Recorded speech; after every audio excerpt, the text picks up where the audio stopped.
tadi yang Anda sebut strategi dua tangan Amerika Serikat ya, karena sebelumnya Donald Trump mengklaim akan bertemu dengan delegasi Iran, tapi sampai saat ini belum ada konfirmasi kebenaran rencana itu.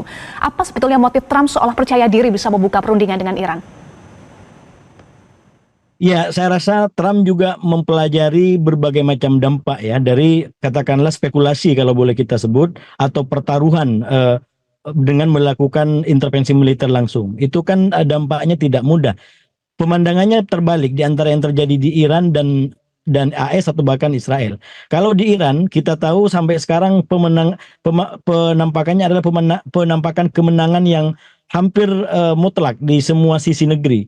Mereka merayakan kemenangannya dan seakan-akan memang tidak mendapatkan serangan. Padahal kita lihat banyak korban juga yang berjatuhan. Artinya apa? Semangat kemenangan itu betul-betul dirasakan oleh warga Iran atau oleh bangsa Iran. Tapi kita lihat di Amerika justru mulai kayak semacam ada pertentangan gitu. Di satu sisi Trump dengan pemerintahannya membenarkan langkah tanggal 22 Juni untuk melakukan intervensi langsung. Bahkan kalau bagi Trump itu dianggap sebagai fase penentu yang bukan hanya meredakan krisis militer atau perang yang terjadi di antara Iran dengan Israel, tapi juga itu akan berdampak kepada persoalan lain termasuk Gaza.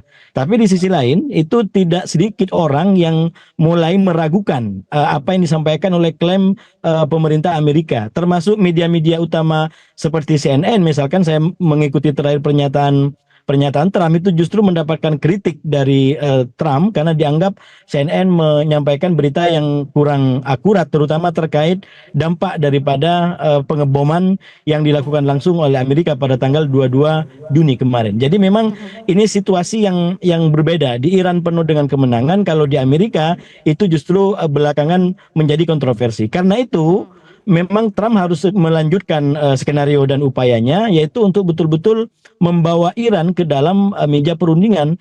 Tapi kalau sampai Iran tidak betul-betul terlibat dalam perundingan dalam waktu-waktu dekat, itu justru akan menimbulkan posisi yang cukup kritis bagi Amerika, terutama di depan publiknya sendiri berkaitan dengan klaim kedekatan yang sudah terbangun di antara mereka dengan Iran, apalagi berkaitan dengan penyelesaian akhir. Karena sekali lagi menurut saya dimulai dari pernyataan pimpinan tinggi Iran ini akan segera memasuki fase baru, yaitu krisis berkaitan dengan program nuklir Iran di level diplomasi ataupun perundingan. Walaupun sekali lagi pihak Iran akan selalu waspada karena bisa jadi Trump dengan strategi dua tangannya lagi dia berunding, tapi dia sudah putuskan juga untuk mengebom seperti dilakukan pada tanggal 22 Juni kemarin.